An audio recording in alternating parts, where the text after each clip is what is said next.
तो ये थी अब तक की सुर्खियां और अब सीधे हम नजर डाल लेते हैं अखबारों पर कि आज के फ्रंट पेज पर अखबारों ने कौन कौन सी ऐसी खबरें हैं जिसे प्राथमिकता दी है, अपने फ्रंट पेज पर जगह दी है। सबसे पहले दैनिक जागरण की हम बात करेंगे, जहां पर पाकिस्तान की बोलती बंद है। आपको बता दें कि हार्ट ऑफ एशिया सम्मेलन में सीमा पार आतंक के मुद्दे पर एक बार फिर शर्मसार हो गया है पाकिस्तान। सुरक्षा और सहयोग का मंच है हार्ट ऑफ एशिया और इसमें अफगानिस्तान के प्रधानमंत्री ने पाकिस्तान को घेरा और इसके साथ भारत के प्रधानमंत्री ने भी पाकिस्तान को बिना नाम लिए ही एक सीधा हमला बोला है और कहा है कि सबको एकजुट होकर के आतंकवाद के खिलाफ लड़ना होगा। वहीं दूसरी बड़ी खबर के तौर पर दैनिक जागरण ने फर्जी नकली 2 लाख करोड़ काले धन की घोषणा निकली है, इसे अपने फ्रंट पेज पर जगह दी है। आपको बता दें कि जब से नए नोट निकले हैं उसके बाद ऐसे कयास लगाए जा रहे थे, ऐसी खबरें आ रही थी कि एक बार फिर से नए नोटों को काले धन में परिवर्तित करने की कोशिश की जा रही है। लेकिन ये जो 2 लाख करोड़ की काले धन की घोषणा है ये फर्जी है, इसे आयकर विभाग ने सिरे से खारिज कर दिया है और इस बात को बताया है। वहीं दूसरे अखबार पर अगर हम नजर डालें तो दैनिक भास्कर का हम यहां पर रुख करेंगे और दैनिक भास्कर में हम सीधे बात करेंगे जयललिता की। 74 दिनों में जयललिता को दूसरी बार हार्ट अटैक आया है। आपको बता दें कि 2 घंटे पहले कहा था कि घर जा सकती हैं, लेकिन अब हालात नाजुक बताए जा रहे हैं। अपोलो हॉस्पिटल के बाहर काफी ज्यादा भीड़ है। जया की तस्वीर रख करके लोग यहां पर रो रहे हैं और इसके साथ ही ऐसा कहा जा रहा है कि हालत बिगड़ चुकी है और छुट्टी के कारण अस्पताल में नहीं था कोई कार्डियोलॉजिस्ट, जिसके बाद ये हालात बिगड़े हैं। देखना होगा कि और जब अस्पताल से बुलेटिन जारी होगा तो उसमें किस तरह की जानकारी दी जाएगी।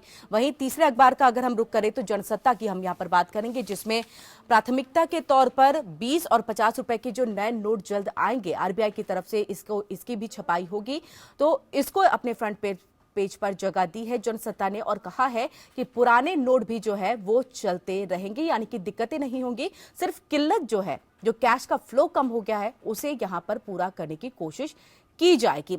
वहीं चौथे अखबार का अगर हम यहां पर रुख करें तो अमर उजाला का हम रुख कर लेते हैं। अमर उजाला में फ्रंट पेज पर जगह दी गई है खासतौर से एनसीआर में जो कोहरा घटा है और सर्दी बढ़ी है, यानी कि मौसम में जो ठंडक आ गई है उसके बाद 2 दिन 3 दिन पहले हम देख रहे थे कि किस तरह से कोहरा यहां पर लगातार बढ़ा हुआ था, गाड़ियों की रफ्तार थम गई थी। अगर हम फ्लाइट की बात करें या ट्रेन की बात करें तो सब रद्द हो गए थे, लेकिन अब कोहरा जरूर घट गया है लेकिन सर्दी बढ़ गई है और शनिवार ऐसा कहा जा रहा है कि सबसे ज्यादा ठंड का मौसम अभी के शुरुआती दिनों में देखने को मिल रहा है। तो ये थी अखबारों की सुर्खियां जो हमने अभी आपको बताई है, लेकिन वहीं कुछ और अहम खबरों पर भी हम नजर आ लेते हैं, जिसमें सबसे बड़ी और सबसे अहम खबर के तौर पर जयललिता की ही बात आएगी, जिसमें तमिलनाडु की मुख्यमंत्री और अन्ना द्रमुक प्रमुख जयललिता की हालत नाजुक बनी हुई है। कल शाम उन्हें अचानक दिल का दौरा पड़ा। विशेषज्ञ डॉक्टरों की टीम की निगरानी में चेन्नई के अपोलो अस्पताल में जयललिता का इलाज चल रहा है। इस बीच तमिलनाडु के राज्यपाल सी विद्यासागर राव मुंबई से चेन्नई लौट चुके हैं। आपको बता दें कि जयललिता पिछले 73 दिनों से अस्पताल में भर्ती हैं। दिल का दौरा पड़ने की खबर मिलते ही एआईएडीएम के समर्थकों की भीड़ अस्पताल के बाहर उमड़ पड़ी और रात भर रोते बिलखते समर्थक अस्पताल के बाहर जमा हो गए हैं। इससे पहले रविवार दिन में ही जयललिता के पूरी तरह से ठीक होने की खबर आई थी। डॉक्टरों ने कहा था कि सीएम जयललिता ने अपनी सामान्य दिनचर्या शुरू कर दी है और जल्द ही वो घर लौट जाएंगी। अन्ना द्रमुक प्रवक्ता सीआर सरस्वती ने कहा था कि जयललिता बिल्कुल ठीक है, वो सामान्य दिनचर्या में लौट आई हैं और ठीक से भोजन भी कर पा रही हैं। वो आराम से अपना राजनीतिक कार्य कर सकती हैं। उनकी फिजियोथेरेपी चल रही है। इसके अलावा पिछले दिनों एम्स के डॉक्टरों ने अस्पताल का दौरा भी किया था और आपको बता दें कि जयललिता के स्वस्थ होने की बात यहां पर निकल करके आई थी और अच्छी खबर इसे बताया जा रहा था कि अम्मा अब पूरी तरह से ठीक हो चुकी हैं। यही नहीं, अपोलो अस्पताल चेयरमैन प्रताप सी रेड्डी ने भी कहा था कि तमिलनाडु की मुख्यमंत्री जयललिता का स्वास्थ्य सामान्य हो रहा है। उनके शरीर के सभी महत्वपूर्ण अंग अच्छी तरह से काम कर रहे हैं। उन्हें अब स्वास्थ्य संबंधी कोई जटिल दिक्कत नहीं है, लेकिन अचानक से दिल का दौरा पड़ा और इसको लेकर के सभी हैरान हैं। गौरतलब है कि 67 साल की अन्ना द्रमुक सुप्रीमो जयललिता 22 सितंबर से चेन्नई के अपोलो अस्पताल में भर्ती हैं और 1 हफ्ते पहले तक उन्हें आईसीयू में रखा गया था। हालात में सुधार के बाद पिछले महीने उन्हें सामान्य वार्ड में शिफ्ट कर दिया गया था। आपको बताएं कि जयललिता को बुखार और डिहाइड्रेशन की शिकायत के बाद अस्पताल में भर्ती कराया गया था।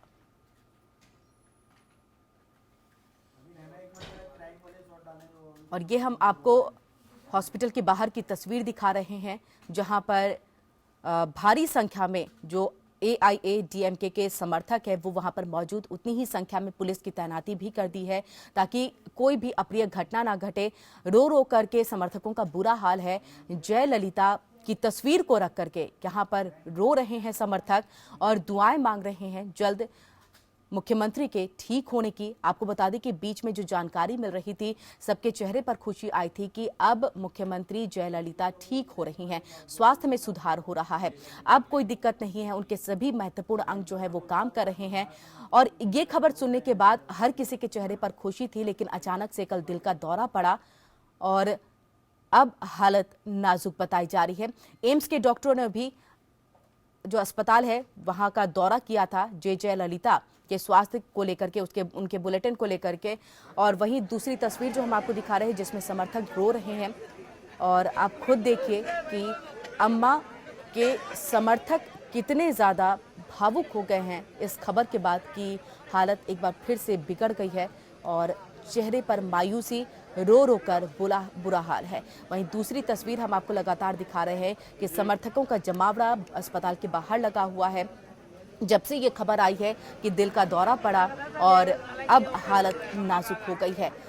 73 दिनों से आपको हम बता दें जयललिता अस्पताल में भर्ती हैं और डिहाइड्रेशन और बुखार की शिकायत के बाद उन्हें भर्ती कराया गया था, लेकिन तब से उनकी हालत कभी सामान्य होती कभी बिगड़ती और अब जो जानकारी मिल रही थी इसके पहले कि स्वस्थ हो रही हैं, अब कोई दिक्कत नहीं है, सामान्य दिनचर्या में वापस लौट रही हैं, लेकिन एक बार फिर से हर किसी के चेहरे पर मायूसी और ये कहा जा रहा है कि हालत नाजुक बनी हुई है। और अब बात अमृतसर की करेंगे जहां पर हार्ट ऑफ एशिया सम्मेलन हुआ है और इसमें प्रधानमंत्री नरेंद्र मोदी ने भी बिना नाम लिए पाकिस्तान पर जमकर हमला किया। दूसरी तरफ अफगानिस्तान के राष्ट्रपति अशरफ गनी ने सीधे पाकिस्तान का नाम लेकर के उसे आतंकवाद का आका करार दे दिया। अमृतसर घोषणा पत्र में आतंकी पनाहगाहों को निस्तेनाबूद करने का संकल्प लिया गया है। हार्ट ऑफ एशिया सम्मेलन में आतंकवाद के खिलाफ आवाज बुलंद हुई। प्रधानमंत्री नरेंद्र मोदी ने अमृतसर में सम्मेलन के उद्घाटन के मौके पर सभी देशों के प्रतिनिधियों को संबोधित किया और आतंकवाद से लड़ाई में सबको एकजुट होने का आह्वान किया। पाकिस्तान का नाम लिए बिना मोदी ने सीमा पार से चल रही आतंकवाद को शह देने की गतिविधियों की निंदा की। सम्मेलन के संयुक्त घोषणा पत्र में आतंकवाद और आतंकवाद के समर्थन को तत्काल खत्म करने का प्रस्ताव भी लाया गया। We help Afghanistan to achieve successful political, security and economic transition. We are also helping ourselves create a more peaceful region and world. Afghanistan के राष्ट्रपति अशरफ गनी ने आतंकवाद को लेकर पाकिस्तान पर निशाना साधा। गनी ने कहा कि दहशतगर्दी पर पाकिस्तान लगाम लगाए। गनी ने कहा कि नहीं चाहिए हमें $500 करोड़ की सहायता, हमें आतंकवाद से छुटकारा पाना है। मोदी ने गनी का अनुमोदन किया। मोदी ने कहा कि आतंकवाद से अफगानिस्तान की शांति को खतरा है। Our words and actions remain focused at advancing a critical unfinished mission of our time, and that is to help Afghanistan build and strengthen its social, political and institutional fabric, secure its territory and citizens from external threats. Amritsar घोषणा पत्र में आतंकवादी network में युवाओं की भर्ती को गंभीर समस्या बताया गया और तमाम देशों को इस मसले पर एकजुट होने की अपील की गई। Bureau report, APN। और अब बात नोटबंदी की करेंगे जिसका आज 27वां दिन है, लेकिन आम लोगों की परेशानी खत्म नहीं हो रही है। लोग अपने ही पैसों के लिए परेशान हो रहे हैं। बैंकों में भी पर्याप्त कैश नहीं है और रविवार को छुट्टी के बाद आज सोमवार को बैंक खुलेंगे और बैंकों में कैश निकालने के लिए लोगों की भीड़ उमड़ने की उम्मीद है। वैसे पेट्रोल पंप और बिग बाजार से कार्ड स्वाइप करा करके भी पैसे निकाले जा सकते हैं, लेकिन ग्रामीण इलाकों में इस सुविधा से कोई राहत नहीं मिली है। फिलहाल 500 का पुराना नोट सरकारी अस्पताल और दवा दुकान पर 15 दिसंबर दिसंबर तक चलता रहेगा। Railway ticket counter, roadways bus, सहकारी store, milk booth, LPG gas cylinder और शमशान घाट पर 500 का पुराना नोट 15 दिसंबर तक चल सकता है। उधर रिजर्व बैंक ऑफ इंडिया ने घोषणा की है कि वो जल्द ही 50 और 20 रुपए के नए नोट जारी करेगी। 50 रुपए के नए नोटों में दोनों नंबर पैनल में इंसेट लेटर नहीं रहेगा। इसके अलावा 20 रुपए के नोट में नंबर पैनल में एल लेटर का नया फीचर होगा। आरबीआई ने कहा कि पुराने 20 और 50 रुपए के नोट भी कानूनी रूप में मान्य होंगे।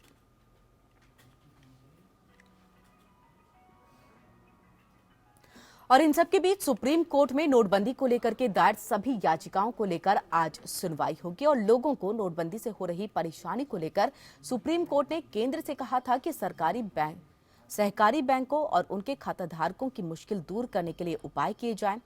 गौरतलब है कि केंद्र सरकार ने सहकारी बैंकों में बैंकिंग ऑपरेशन पर रोक लगा दी थी। आपको बता दें कि आज केंद्र और याचिकाकर्ता सारे मामलों को सिलसिलेवार तरीके से लिस्ट बनाकर अदालत में पेश करेंगे। अटॉर्नी जनरल और कपिल सिब्बल, पी चिदम्बरम समेत सभी याचिकाकर्ता एक साथ बैठेंगे और तय करेंगे कि कोऑपरेटिव बैंक के अलावा कौन से विषय हैं जिन पर अदालत में सुनवाई होनी चाहिए। कोर्ट ने कहा कि अलग अलग याचिकाओं में अलग अलग मांग है, ऐसे में इनको एक कैटेगरी के हिसाब से लिस्ट किया जाए।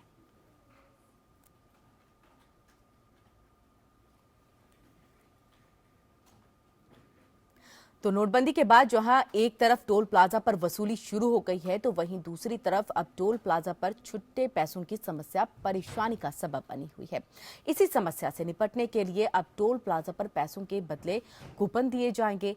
छुट्टे पैसों की कमी से निपटने के लिए सरकार ने फैसला लिया है कि इस फैसले के तहत अब देश भर के सभी नेशनल हाईवे पर लोगों को छुट्टे पैसों की जगह कैश कूपन दिए जाएंगे, जिन्हें बाद में कैश कराया जा सकता है। ये कूपन 30 दिसंबर तक देश के किसी भी नेशनल हाईवे पर इस्तेमाल किए जा सकेंगे। सभी टोल ऑपरेटर्स को कूपन वितरित करने का जिम्मा national highway authority of India को सौंपा गया है, जिसके वितरण की शुरुआत आज से सभी टोल प्लाजा पर होगी। और फिलहाल देश में कुल 370 नेशनल टोल प्लाजा हैं। अगर 30 दिसंबर के बाद आपके पास ये कूपन रह जाते हैं तो इसे 31 जनवरी तक टोल प्लाजा पर आप बदलवा सकते हैं। इसके बदले में आप कूपन पर लिखित रकम टोल प्लाजा से ले सकेंगे और इस दौरान नकली कूपन बाजार में न आए, इसलिए national highway authority of India ने कूपन पर होलोग्राम, बारकोड और यूनिक नंबर का इस्तेमाल किया है।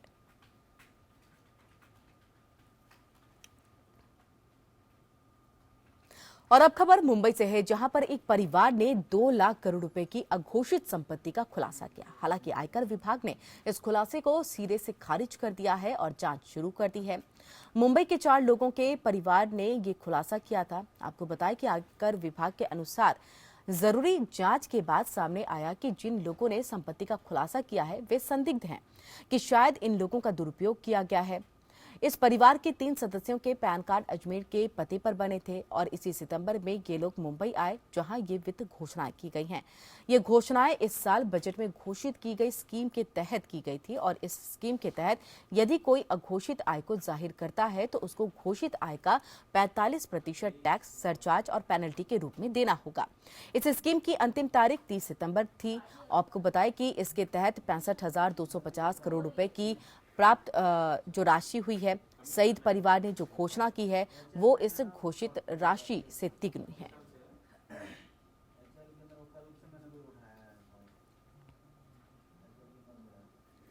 दिल्ली सरकार और केंद्र के बीच अधिकारों की लड़ाई के मुद्दे पर आज सुप्रीम कोर्ट में सुनवाई होगी। दिल्ली सरकार और केंद्र के अधिकारों को लेकर के सुप्रीम कोर्ट दिल्ली सरकार की अर्जी पर सुनवाई कर रहा है। दिल्ली सरकार ने इस मामले में 6 याचिकाएं दाखिल कर दिल्ली हाई कोर्ट के फैसले को चुनौती दी है। दिल्ली सरकार ने कहा कि इस फैसले के बाद हालात असाधारण हो गए हैं और दिल्ली सरकार के अधिकारी समझ रहे हैं कि उन्हें मंत्री की जगह एलजी को रिपोर्ट करना है और वो यही कर रहे हैं। पिछली सुनवाई में दिल्ली सरकार ने सुप्रीम कोर्ट में कहा था कि एलजी की बनाई सुंगलू कमेटी ने रिपोर्ट सौंप दी है। जब तक सुप्रीम कोर्ट इस मामले की सुनवाई करे तब तक इस कमेटी की रिपोर्ट पर कोई कदम नहीं उठाया जाए।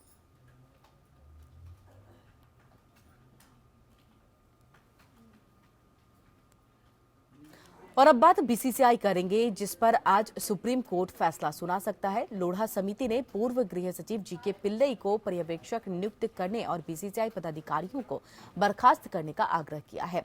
भारतीय क्रिकेट बोर्ड ने लोढ़ा समिति की सुधार संबंधी कुछ सिफारिशों पर अपना विरोध जारी रख वो इस मामले को आने वाले उच्चतम न्यायालय के फैसले तक इंतजार करेगा। बीसीसीआई ने अपनी विशेष आम सभा की बैठक में सिफारिशों पर कोई फैसला नहीं लिया है, लेकिन सूत्रों से पता चला है कि राज्य संघों से शीर्ष अदालत से अनुकूल फैसला नहीं आने की स्थिति में प्लान बी तैयार कर रखने के लिए कहा गया है। बीसीसीआई की मुख्य आपत्ति पहले वाली ही है और बोर्ड 70 साल से अधिक उम्र के व्यक्ति पदाधिकारी बनने के अयोग्य होना, 2 कार्यकालों के बीच 3 साल तक कोई पद नहीं संभालना और एक राज्य एक मत की नीति का विरोध कर रहा है।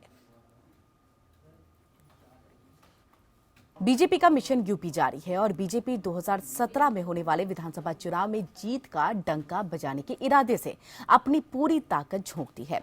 जहां एक तरफ पीएम मोदी यूपी में परिवर्तन रैली कर रहे हैं, तो वहीं दूसरी तरफ बीजेपी के राष्ट्रीय अध्यक्ष अमित शाह यूपी के हर जिले में रैली कर रहे हैं। इसी सिलसिले में आज बीजेपी के राष्ट्रीय अध्यक्ष अमित शाह लखनऊ पहुंचेंगे। यहां पर वो यूपी विधानसभा चुनाव की तैयारियों को लेकर के कई अहम बैठक करेंगे। सबसे पहले अमित शाह बीजेपी की कोर कमेटी की बैठक में जाएंगे। कोर कमेटी की बैठक के बाद अमित शाह चुनाव प्रचार अभियान में जुटी टीम के साथ भी बैठक करेंगे।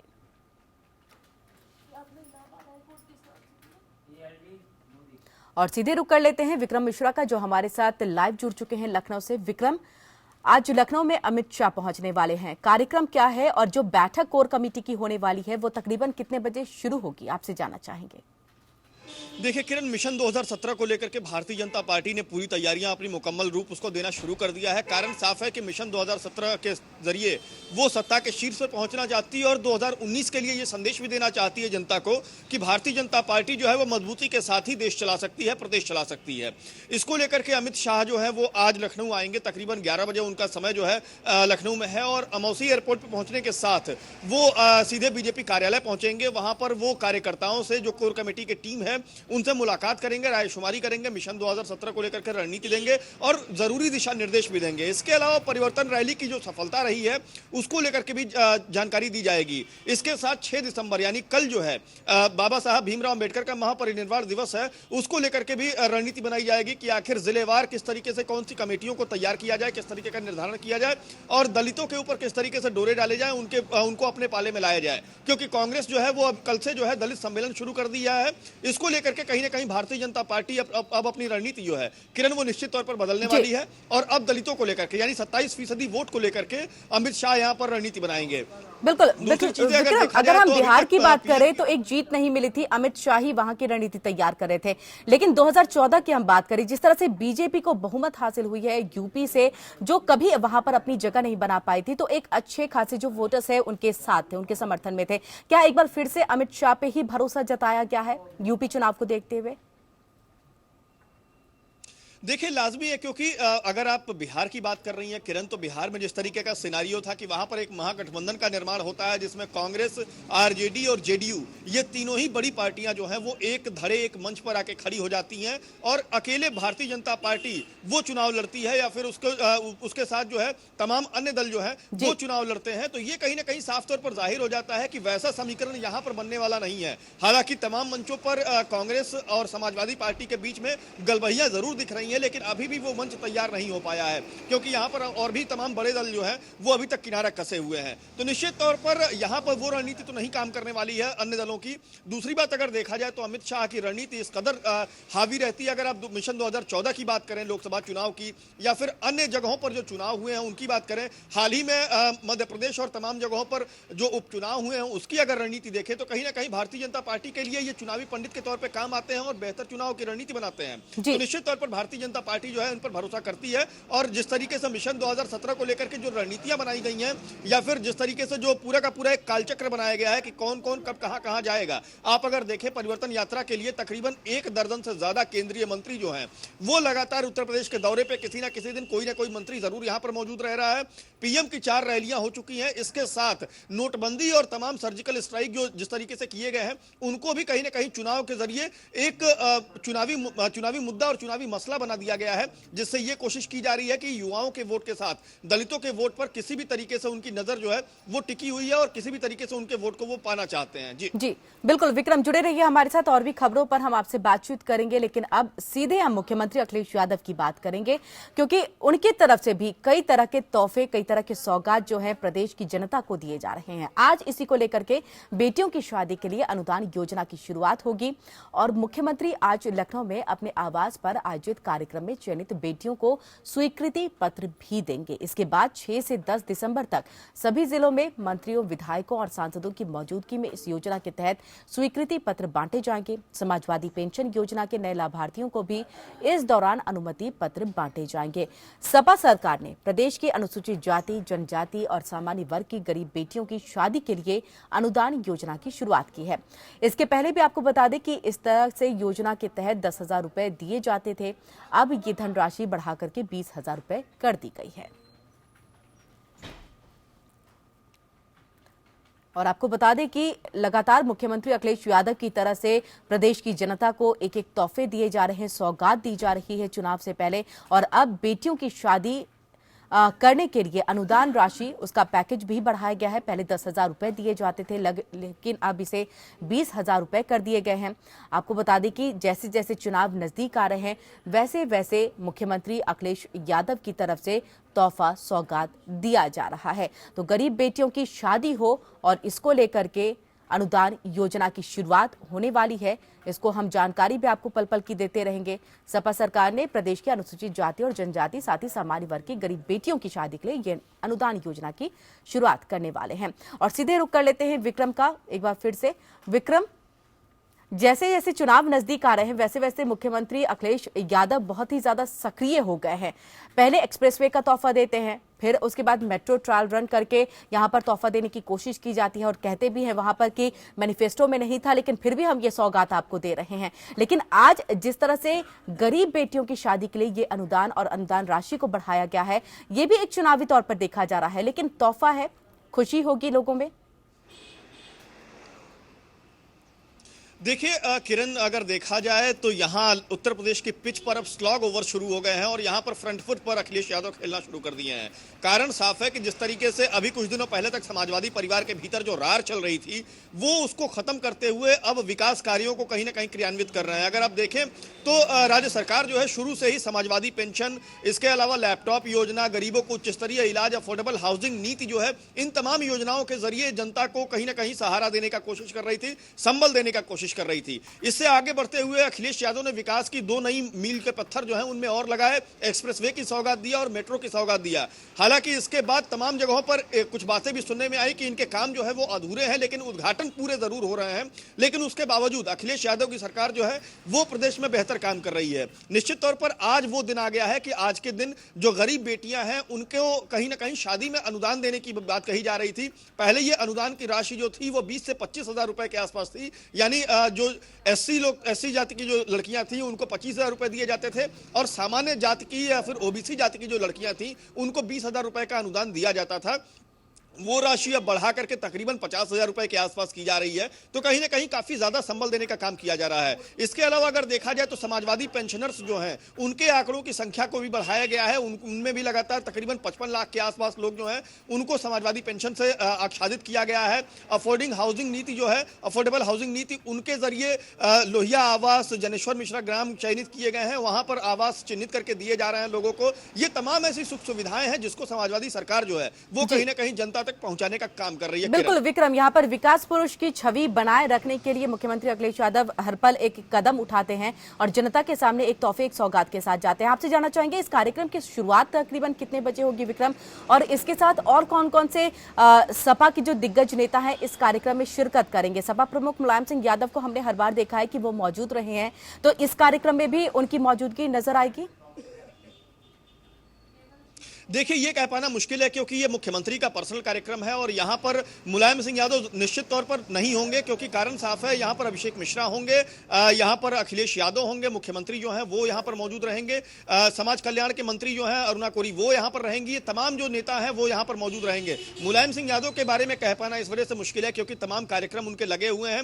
अब से कुछ दिनों के बाद ही एक रैली होने वाली है, उसको लेकर के सिनारियो एक रणनीति तैयार की जा रही है, तो कहीं ना कहीं साफ तौर पर मुलायम सिंह यादव के बारे में कह पाना मुश्किल है। हालांकि समाजवादी पार्टी के भीतर ये एक दिक्कत का विषय जरूर रहता है कि तमाम ऐसे नेता और तमाम ऐसे चेहरे होते हैं जिनके बारे में संस्तुति रहती है कि वो यहाँ पर मौजूद रहेंगे, लेकिन वो ना मौजूद रह करके दूसरे लोग वहां पर मौजूद रहते हैं, तो ये कह पाना मुश्किल है कि मुलायम सिंह यादव रहेंगे या नहीं रहेंगे। जी किरण, बिल्कुल नजर बनाए रखिएगा, इसको लेकर के हम आपसे अपडेट लेते रहेंगे, लेकिन फिलहाल आप अभी हमारे साथ बने रहिए और भी खबरों पर, क्योंकि चुनाव नजदीक है तो तमाम पार्टियां जो है सक्रिय हो चुकी हैं। बीजेपी की हमने बात की, हमने सपा की बात की, लेकिन कांग्रेस भी किसी से पीछे नहीं है।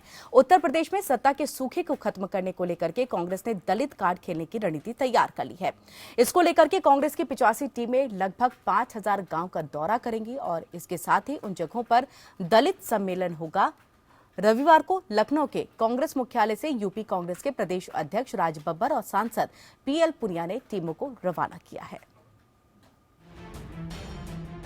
मिशन 2017 की रणभेरी बज चुकी है। कांग्रेस अपने 27 साल के सूखे को खत्म करने के लिए प्रदेश की विधानसभा सीटों को पार करने के लिए अब दलित पतवार का सहारा लेने जा रही है। 6 दिसंबर को बाबा साहेब डॉक्टर भीमराव अंबेडकर का परिनिर्वाण दिवस है, जिसको लेकर कांग्रेस ने दलित वोट बैंक को एकजुट करने के लिए सूबे की सभी सुरक्षित सीटों पर दलित सम्मेलन करने का ऐलान किया है। इस सम्मेलन का उद्देश्य साफ है कि किसी भी तरह से दलितों की 27% आबादी को कांग्रेसी विचारधारा से जोड़ना। इसके तहत कांग्रेस के वरिष्ठ नेता और सांसद पीएल पुनिया ने कांग्रेस मैनिफेस्टो की मूल बातों के साथ दलितों को अपने पाले में करने का मसौदा भी रखा। कि केजी से पीजी तक, पहली क्लास से पहले ही से लेकर और पोस्ट ग्रेजुएट तक, बीए हो, एमए हो, बीटेक हो, एमबीए हो, एमबीबीएस हो, जो भी शिक्षा हो वो पूरी तरह से निःशुल्क होगी। यूपी चुनाव में कांग्रेस जातिगत समीकरणों के सहारे जीत हासिल करने की कोशिश में जुट गई है। हाल ही में पार्टी ने ऐलान किया था कि अगर कांग्रेस को वोट दिया तो वो 27% के ओबीसी कोटे में ही अति पिछड़ा वर्ग की जातियों के लिए विशेष कोटा देगी। कांग्रेस की दलित सम्मेलन यात्रा के जरिए कोशिश यही है कि दलितों को कांग्रेस विचारधारा के साथ जोड़ा जा सके। शिक्षा, सुरक्षा और स्वाभिमान, ये मंत्र है कि जब आपकी शिक्षा का इस्तेमाल होने लगे, जब आपकी सुरक्षा के नाम पर आपको स्वयं को सुरक्षा ना मिले लेकिन उनको ताकत मिले जो कुर्सियों पर बैठे हैं, और आपके स्वाभिमान के नाम पर आपका मूल भाव करने वाले कोई और लोग हो जाएं, तो आज उसी मंत्र के सहारे से दोबारा से कांग्रेस पार्टी ने बीड़ा उठाया है। कांग्रेस के दलित एजेंडा से क्या बीएसपी का हाथी बैठ जाएगा? बीजेपी की परिवर्तन यात्रा कमाल नहीं कर पाएगी? ये तमाम सवाल लोगों के जहन में जरूर आ रहे हैं, लेकिन आपको बता दें कि ऐसा पहली बार नहीं जब कांग्रेस ने कोई वादा किया है। 2012 के यूपी चुनाव के लिए अपने घोषणा पत्र में भी कांग्रेस ने अनुसूचित जातियों के भीतर अति दलितों और अन्य पिछड़ी जातियों के लिए उप कोटा देने की बात कही थी। कांग्रेस ने आर्थिक रूप से पिछड़े अल्पसंख्यकों के लिए उप कोटा पर भी विचार करने की बात कही थी, लेकिन इन वायदों का चुनाव में कोई खास असर नहीं हुआ। हालांकि अब देखने वाली बात होगी कि कांग्रेस की इस नई रणनीति का असर आगामी विधानसभा चुनाव में जनता पर कितना पड़ता है। विक्रम मिश्रा, एपीएन, लखनऊ। और एक बार फिर से सीधे रुक कर लेते हैं विक्रम का। विक्रम, अब तक हमने सपा बीजेपी सबकी बात की है, विकास के मुद्दे को लेकर के हर कोई आगे बढ़ना चाहता है, लेकिन जाति समीकरण को हर कोई अपने जहन में रखे हुए है। आपने भले ही ब्राह्मण एक चेहरा सीएम कैंडिडेट के तौर पर जनता के सामने रख दिया हो, लेकिन दलित वोटर को आप भुला नहीं सकते, और शायद कांग्रेस भी इसी कवायद में जुटी है। देखिए किरण, लाजमी है क्योंकि उत्तर प्रदेश में 27% आबादी जो है वो ओबीसी और दलितों के बीच की है। कहीं ना कहीं साफ तौर पर अगर ये आबादी का वोट बैंक अगर आपको मिल जाता है तो सरकार बननी तयशुदा हो जाती है, क्योंकि यहाँ पर जीत का सिनारियो जो होता है वो 26 या 27% पर ही तय किया जाता है। तो कारण साफ है कि अगर दलित वोट बैंक हमारे फेवर में आ जाते हैं और हमारी ब्राह्मण चेहरे वाली उम्मीदवार अगर चुनाव मैदान में अगर ताल ठोक रही है तो कहीं ना कहीं ब्राह्मणों का कुछ परसेंटेज का वोट, इसके साथ दलितों का वोट, इसके अलावा मुस्लिम और परंपरागत वोट जो तमाम है उनके वोट अगर हमें मिल जाते हैं तो कहीं ना कहीं सरकार बननी तय हो जाती है। कांग्रेस इसी रणनीति पर तैयारी कर रही है और कोशिश भी यही कर रही है कि दलित सम्मेलन के जरिए दलितों को ज्यादा से ज्यादा जोड़ा जाए और कांग्रेसी विचारधारा के जरिए मिशन 2017 तो है ही, इसके साथ मिशन 2019 की भी तैयारी को मुकम्मल रूप देने का कोशिश कर रही है। अगर देखा जाए तो जिस तरीके से शीला दीक्षित के साथ राज बब्बर, गुलाम नबी आजाद, ये जातिगत समीकरण अगर देखें तो राज बब्बर पारसी समाज से आते हैं, गुलाम नबी आजाद जो है वो मुस्लिम समाज से आते हैं, शीला दीक्षित ब्राह्मण समुदाय से आती हैं। कहीं ना कहीं साफ तौर पर यह कोशिश की जा रही है कि ये सिनारियो इनको साधते हुए जितने भी वोट बैंक है, चाहे वो मुस्लिम हो, चाहे वो ब्राह्मण मतदाता हो, चाहे वो दलित मतदाता हो, उन सबको जोड़ करके कोशिश ये की जा रही है कि 27 साल का सूखा जो है उसको खत्म किया जाए और इस वनवास से पार पाते बिल्कुल। लेकिन विक्रम, आने वाला वक्त अब बताएगा कि ये जो कवायद चल रही है इसमें सफलता कांग्रेस को कितनी मिल पाती है। और ऐसी जानकारी भी है कि राहुल गांधी ने इस पूरी रणनीति को तैयार किया है। इस पूरे जो ब्लूप्रिंट को अगर हम बात करें तो इसमें राहुल गांधी की अहम भूमिका नजर आ रही है। जुड़े रहिए विक्रम, आगे भी आपसे हम बातचीत करेंगे। वहीं कांग्रेस और समाजवादी पार्टी के बीच संभावित गठबंधन की खबरों से सियासी बाजार गर्म हो चुका है। गठबंधन की इन खबरों ने अब यूपी कांग्रेस अध्यक्ष राज बब्बर को भी परेशान कर दिया है। राज बब्बर ने कहा कि यूपी चुनाव में गठबंधन के बारे में मुझे कोई जानकारी नहीं है। गठबंधन की चर्चा में मैं खुद ही परेशान हूं। और राज बब्बर ने यह भी कहा कि हमारे नेतृत्व ने गठबंधन के बारे में कुछ नहीं बताया। आपस में भी गठबंधन के बारे में कोई चर्चा नहीं हुई। गठबंधन की चर्चा से हमारे कार्यकर्ता हतोत्साहित हैं। और वैसे मुख्यमंत्री अखिलेश यादव ने कुछ दिनों पहले गठबंधन के संकेत दिए थे। यूपी सीएम ने कहा था कि गठबंधन 403 सीटों में से 300 से अधिक पर जीत दिला सकता है। आपकी सवाल है, हम खुद भी परेशान हैं क्योंकि ना तो हमारे नेतृत्व में हमसे कहा है, ना तो हमें ऊपर से किसी ने कहा है और ना ही हमने कोई आपस में इस तरह का कोई फैसला किया है कि हम किसी गठबंधन में जा रहे हैं। ना ऊपर से हमें कहा गया कि आप गठबंधन में जाएंगे। लेकिन ये इस तरह की चर्चाएं जो हो रही हैं, इससे वाकई हमारा जो कार्यकर्ता है, हमारा जो नेता है, जो चुनाव की तैयारी कर रहा है, वो कहीं ना कहीं हतोत्साहित हो रहा है। और हम कोशिश ये कर रहे हैं कि ऐसा ना हो। और हमारी इस बात को, हमारी ईमानदारी को आप देखिए कि हमने अब बात जो कह रहे थे कहने वाले नहीं कह रहे। आज हमने जो दलित यात्रा शुरू की है, हमारी शिक्षा, सुरक्षा और स्वाभिमान, ये उन सीटों पर है जहां पर हमारी मात्र 1-2 लोग जीते हैं हमारे। और उसमें जो जीतने वाले लोग हैं वो आज जो सत्ता में बैठी उत्तर प्रदेश में सरकार, उसके ज्यादा लोग। और विक्रम का रुख कर लेते हैं इसी पर ज्यादा जानकारी के लिए। विक्रम, राज बब्बर प्रदेश अध्यक्ष हैं और सुगबुगाहट बहुत ज्यादा गठबंधन की रही है इन सबके बीच में। अगर उन्हें जानकारी नहीं तो इसके क्या संकेत मिलते हैं? इसके साथ ये भी जानना चाहेंगे, उन्होंने कहा कि कार्यकर्ता गठबंधन की खबरों से हतोत्साहित है, यानी सीधे तौर पर माने कि प्रदेश अध्यक्ष गठबंधन के पक्ष में नहीं। देखिए, जो 2017 का चुनाव जो देखने को मिल रहा है किरण, उसमें साफ तौर पर जाहिर हो रहा है कि सारी पार्टियां एकला चलो की रणनीति अपना रही हैं। हालांकि प्री इलेक्शन के पहले किसी भी तरीके का कोई गठबंधन की रणनीति तो नहीं बन रही है, लेकिन वो तस्वीरें कुछ जरूर विचलित कर देती हैं जब प्रमोद तिवारी अखिलेश यादव के बगल में बैठ करके और लैपटॉप वितरण और तमाम कन्या विद्याधन का वितरण करवाते हैं। इसके साथ में प्रशांत किशोर मुलायम सिंह यादव से मुलाकात करते हैं। ये तमाम ऐसी चीजें हैं जो कहीं ना कहीं इस बात की तस्दीक जरूर करने के लिए मजबूर करती हैं कि कांग्रेस और समाजवादी पार्टी के भीतर जरूर कुछ चल रहा है, कुछ पक रहा है। मुलायम सिंह यादव भी तमाम अपने भाषणों में संदेश देने की कोशिश करते हैं। अखिलेश यादव के भी तमाम वो बयान जो साफ दर्शाते हैं कि कहीं ना कहीं दोनों के बीच में कुछ नई रणनीति जरूर चल रही है। तो इसको लेकर के कहीं ना कहीं ये कहा जा सकता है कि अभी प्री इलेक्शन तो नहीं, लेकिन पोस्ट इलेक्शन अगर पूर्ण बहुमत में समाजवादी पार्टी सरकार की नहीं बनती है, या फिर अगर ये कहे कि कांग्रेस की सरकार अगर आते आते कुछ सीटों से चूकती है, तो निश्चित तौर पर दोनों के बीच में एक बॉन्डिंग जरूर बनेगी और वो मजबूरी की दोस्ती होगी कि आप भी सरकार में रहिए, हम भी सरकार में रहें। ये कोशिश जरूर की जाएगी किरण। बिल्कुल, यानी कि अभी फिलहाल तो इस तरह की सुगबुगाहट जिसको हवा नहीं मिल रही है, लेकिन हो सकता है इलेक्शन के बाद इस तरह की बातें जो है निकल करके सामने आए। फिलहाल आपका विक्रम बहुत बहुत शुक्रिया तमाम खबरों पर जानकारी देने के लिए। बात उत्तराखंड की करेंगे, जहां पर होने वाले विधानसभा चुनाव को लेकर हाईकमान ने चुनाव संचालन समिति और मैनिफेस्टो कमेटी का गठन कर दिया है।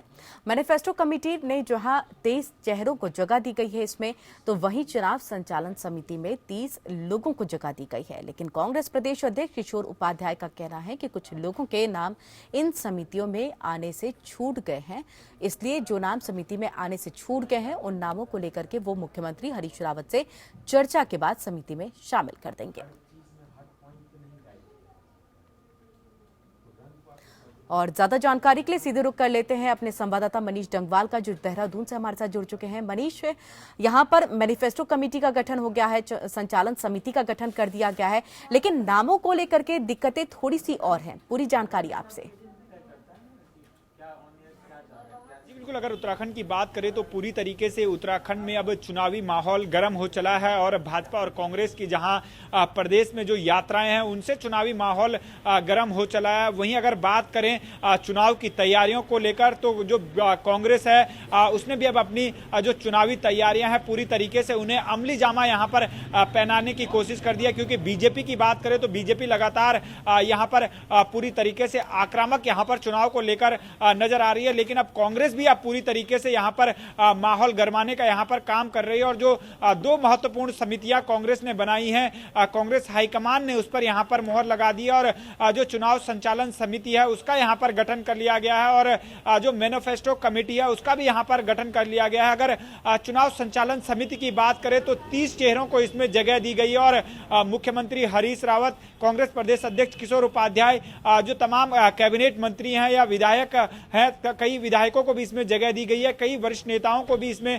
कांग्रेस को जगह मिली है। और अगर वही बात अगर मैनिफेस्टो कमेटी की करें तो मैनिफेस्टो कमेटी की यहां पर बात करें तो जो मैनिफेस्टो कमेटी का जो अध्यक्ष बनाया गया है वो कैबिनेट मंत्री नवप्रभात को यहां पर अध्यक्ष इसका कमेटी का बनाया गया है और मैनिफेस्टो कमेटी का जो संयोजक बनाया गया है वो राज्यसभा सांसद प्रदीप टमटा को यहां पर जो संयोजक इस कमेटी का बनाया गया है और जो कांग्रेस के प्रदेश उपाध्यक्ष ज्योति सिंह बिष्ट हैं उन्हें कमेटी का यहां पर सचिव बनाया गया है। तो कहीं ना कहीं जो दो महत्वपूर्ण कमेटियां यहां पर कांग्रेस ने बनाई है उसमें साफ तौर से यहां पर दोनों खेमे को यहां पर बराबर जगह दी गई है, चाहे वो कांग्रेस प्रदेश अध्यक्ष किशोर उपाध्याय खेमे को तरजीह देने की बात हो या मुख्यमंत्री हरीश रावत खेमे को तरजीह देने की बात हो। लेकिन जो दोनों समितियों पर गौर से नजर डालें तो यहां पर कुल मिलाकर देखने को मिलेगा कि मुख्यमंत्री हरीश रावत खेमे के ज्यादा लोगों को यहां पर तरजीह दी गई है, जिससे साफ तौर से माना जा रहा है कि जो 2017 का विधानसभा चुनाव होगा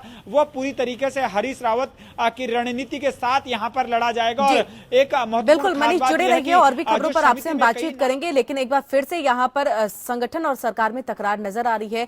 कांग्रेस के जो किशोर उपाध्यक्ष हैं वो सीधे तौर पर यही कह रहे हैं कि जो नाम है उसको लेकर के एक बार फिर से मुख्यमंत्री हरीश रावत से बातचीत होगी। लगातार अपडेट देंगे, लेकिन एक बार फिर से आपको बताया कि यहां पर कांग्रेस उपाध्यक्ष राहुल गांधी का उत्तराखंड दौरा फिलहाल के लिए टल गया है। राहुल गांधी 9 दिसंबर को उत्तराखंड आने वाले थे, लेकिन अब ये दौरा टल गया है और कांग्रेस प्रदेश कमेटी और मुख्यमंत्री हरीश रावत के निमंत्रण को राहुल गांधी फिलहाल स्वीकार नहीं उन्होंने किया। राहुल के नहीं आने से कांग्रेस की सत्ता विकास संकल्प यात्रा का समापन अब कब होगा, इसको लेकर के भी संशय की स्थिति बरकरार है। कांग्रेस प्रदेश अध्यक्ष किशोर उपाध्याय का कहना है कि मुख्यमंत्री हरीश रावत के साथ बैठक कर अब ये तय करेंगे कि इस यात्रा का समापन कब किया जाएगा और कब राहुल गांधी को बुलाया जाए। और एक बार फिर से सीधे रुख कर लेते हैं देहरादून, जहां से हमारे संवाददाता मनीष डंगवाल लगातार जुड़े हैं तमाम खबरों पर जानकारी देने के लिए। मनीष, राहुल गांधी का आना था, उनको आना था 9 दिसंबर को, लेकिन वो आ नहीं पा रहे हैं। अब क्या आगे की रणनीति रहेगी, किस तरह से जो कार्यक्रम की शुरुआत की गई है वो समापन होगा, उसको लेकर के बैठक भी होगी? देखिए, कांग्रेस उपाध्यक्ष जो राहुल गांधी हैं, माना जा रहा था कि 9 दिसंबर को वो उत्तराखंड पहुंचेंगे और एक विशाल जनसभा को यहां पर संबोधित करेंगे, क्योंकि 9 दिसंबर को कांग्रेस की जो सतत विकास संकल्प यात्रा है उसका भी यहां पर समापन होना था। लेकिन अब यात्रा की जो समापन की तिथि है वो भी यहां पर बदलने की बात अब कांग्रेस कर रही है और जो एक निराशा भी यहां पर कांग्रेसी कार्यकर्ताओं में यहां पर देखने को मिल रहा है, क्योंकि कई बार इससे पहले भी राहुल गांधी के कार्यक्रम विधानसभा चुनाव से पहले यहाँ पर लगे हैं, लेकिन राहुल गांधी उन कार्यक्रमों में यहाँ पर पहुंचे नहीं है। समय यहाँ पर कांग्रेस के जो युवराज राहुल गांधी हैं वो यहाँ पर कांग्रेसी कार्यकर्ताओं को यहाँ पर दे नहीं पा रहे हैं, और यही वजह है कि जो कांग्रेस के उपाध्यक्ष राहुल गांधी हैं, जो उनका उत्तराखंड दौरा 9 दिसंबर को था, वो फिलहाल टल गया। और कांग्रेस प्रदेश अध्यक्ष किशोर उपाध्याय ने इसकी जानकारी भी दी है कि जो 9 दिसंबर को जो राहुल गांधी को जो निमंत्रण भेजा गया था उसे शायद उन्होंने स्वीकार नहीं किया, और यही वजह है कि जो अब सतत विकास संकल्प यात्रा की जो समापन की तिथि है वो भी यहाँ पर जल्द बदली जाएगी। और कांग्रेस की यही कोशिश है कि जो सतत विकास संकल्प यात्रा का जो समापन हो वो यहाँ पर राहुल गांधी के उद्बोधन के साथ यहां पर समापन हो, क्योंकि कांग्रेस की जो एकजुटता की बात करें या कांग्रेस यहां पर जो चुनावी माहौल यहां पर पूरी तरीके से अपने पक्ष में करने की बात यहां पर कर रही हो, तो वो राहुल गांधी के यहां पर उत्तराखंड आगमन के साथ ही करना चाहती थी। और जो 9 दिसंबर को जो राहुल गांधी को यहां पर आना था, फिलहाल वो दौरा यहां पर राहुल गांधी का अब यहां पर टल गया। लेकिन अब देखने वाली बात ये होगी कि मनीष, बहुत बहुत शुक्रिया खबरों पर जानकारी देने के लिए। तो राहुल गांधी के आने के साथ ही इस यात्रा का समापन करना चाह रहे थे उत्तराखंड कांग्रेस के तरफ से, लेकिन ऐसा हो नहीं सक रहा है। लेकिन अब देखना होगा कि अब इसको लेकर के आगे की क्या कुछ रणनीति तैयार की जाती है। और अब सीधे रुख कर लेते हैं हम झारखंड की खबरों का और बात करते हैं रांची में मौजूद हमारे संवाददाता ज्ञान रंजन से। ज्ञान रंजन, झारखंड की कौन कौन सी बड़ी खबरें आज? जी, आज के झारखंड के खबरों की बात की जाए तो मुख्यमंत्री रघुवर दास बजट पूर्व संगोष्ठी कार्यक्रम में शामिल होने के लिए धनबाद जाएंगे और वहां पर वो उत्तरी छोटा नागपुर प्रमंडल के बुद्धिजीवियों, किसानों, इसके अलावा एनजीओ के प्रतिनिधि, साथ ही साथ जो वहां के चेंबर के लोग हैं, इन सभी के साथ मिलकर झारखंड सरकार के अगले वित्तीय वर्ष यानी 2017-18 के बजट को लेकर चर्चा करेंगे।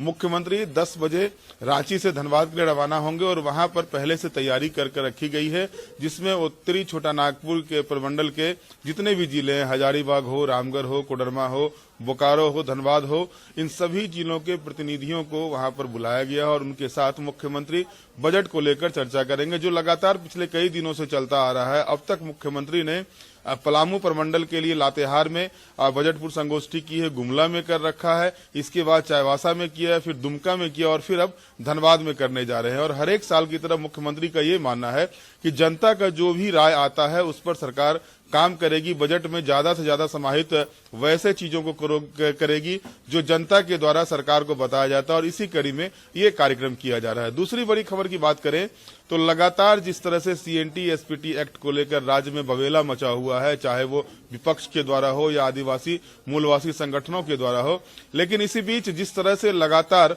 आजसू पार्टी जो सरकार के गठबंधन में शामिल है, एनडीए में शामिल है झारखंड में, वो पार्टी अब खुलकर सीएनटी एसपीटी एक्ट में सरकार के विरोध में बोलना शुरू कर दिया है। जिस तरह से रविवार को आजसू बुद्धिजीवी मंच की बैठक में आजसू प्रमुख सुदेश महतो ने ये कहा कि सीएनटी एसपीटी एक्ट में संशोधन के खिलाफ किसी हद तक जाएंगे। बिल्कुल, ज्ञान रंजन, बहुत बहुत शुक्रिया खबरों पर जानकारी देने के लिए। और झारखंड की ये तमाम बड़ी खबरें थी, लेकिन अब सीधे रुख हम नोटबंदी का ही करेंगे, जिसके बाद से जनता को रही जो परेशानी हो रही है उसको लेकर के शिवसेना नेता आज आरबीआई के गवर्नर से मुलाकात करेंगे।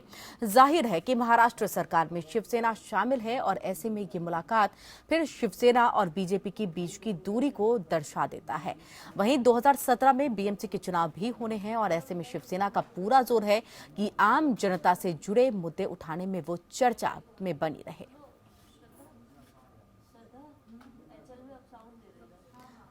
और सीधे रुक कर लेते हैं मुंबई का, जहां पर हमारी संवाददाता स्वीटी अधिमूलम हमसे जुड़ चुकी हैं इसी खबर पर जानकारी देने के लिए।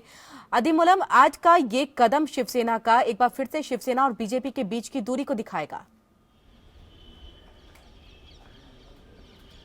जी बिल्कुल, आज जो है शिवसेना आरबीआई के गवर्नर से मुलाकात करेगी। जितने भी शिवसेना के सांसद होंगे मुंबई में आज आरबीआई के गवर्नर से मुलाकात करेंगे नोटबंदी को लेकर। जो आम जनता को दिक्कत हो रही है, आम जनता को परेशानी हो रही है नोटबंदी के बाद, इसको लेकर जो है शिवसेना बीजेपी का घेराव कर रही है। प्रधानमंत्री के खिलाफ भी उन्होंने काफ़ी सारे बयान दिए हैं। खुद उद्धव ठाकरे ने प्रधानमंत्री के इस निर्णय पर खेद जताया है। जितने भी शिवसेना के सांसद हैं वो आज आरबीआई के गवर्नर से मुलाकात करेंगे। तो ये तो साफ हो गया है कि महाराष्ट्र महाराष्ट्र में, जहां पर खुद शिवसेना बीजेपी के साथ सत्ता में शामिल है, खुद गठबंधन वाली सरकार है, ऐसे में खुद ही वो अपनी सरकार का विरोध कर रही है, इस निर्णय को लेकर जो है घेराव कर रही है। वहीं बता दें कि जो नगर निगम के चुनाव हुए थे उसमें बीजेपी को सबसे ज्यादा सीट मिले थी और शिवसेना को कम मिले थे, हालांकि वहां पर भी गठबंधन हुआ था। वहीं अब इसी को देखते हुए शिवसेना फिर से जो है रणनीति बना रही है, ये कहा जा सकता है, क्योंकि 2017 में महानगर पालिका के चुनाव होंगे। मुंबई शहर जो सबसे बड़ी जो महानगर पालिका है, उसे सबसे बड़ी महानगर पालिका कहलाई जाती है, तो ऐसे में शिवसेना कहीं ना कहीं अपना फोकस बना के रखना चाहती है, चर्चा में बने रहना चाहती है, वहीं बीजेपी का विरोध कर रही है। तो ऐसे में जो है शिवसेना साफ तौर पर जो है बहुत बहुत शुक्रिया और स्वीटी अपनी हमसे सरकार जुड़ने का के लिए और खबरों पर जानकारी देने के लिए। तो एक तरफ दूरी है, लेकिन बीएमसी चुनाव को लेकर के असमंजस की स्थिति भी अब बन चुकी है कि क्या शिवसेना अकेले अब चुनाव लड़ेगी। अब बात मौसम की हम कर लेते हैं। दिल्ली एनसीआर समेत पूरे उत्तर भारत में ठंड का कहर जारी है। कोहरे के बाद अब ठंड ने अपना असर दिखाना शुरू कर दिया है, जिससे तापमान में भी गिरावट आई है। कोहरे के चलते ट्रेनों की रफ्तार भी थम गई है और आपको बता दें कि ठंड से बचाव के लिए अलाव के इंतजाम किए जा रहे हैं। कहीं आने जाने में दिक्कत हो रहा है, कोहरा ज्यादा है, ठंडी तो पड़ रही है, आदमी निकलने बैठने से परेशान रहता है। बहुत लेट है, 6-6 घंटे 8-8 घंटे लेट है गाड़ी। अरे बहुत सर्दी है सर, बहुत परेशान है हम लोग भी, सब सारे यात्री परेशान है। गाड़ी लेट है चल रही है, बहुत ठंड है, ये दिक्कतें हैं यहाँ की विभाग की। सभी गाड़ियां लेट है, कोई भी टाइमली नहीं चल रही है। तो सीधे तौर पे आपने सुना यहाँ पर कि कोहरे की वजह से ट्रेनें लेट है, यात्री काफी ज्यादा परेशान है। इसी के साथ इस बुलेटिन में इतना ही। वेकअप जिंदगी में इतना ही। रुकेंगे एक छोटे से ब्रेक के लिए। ब्रेक के बाद भी एपीएन पर खबरों का सिलसिला लगातार जारी है।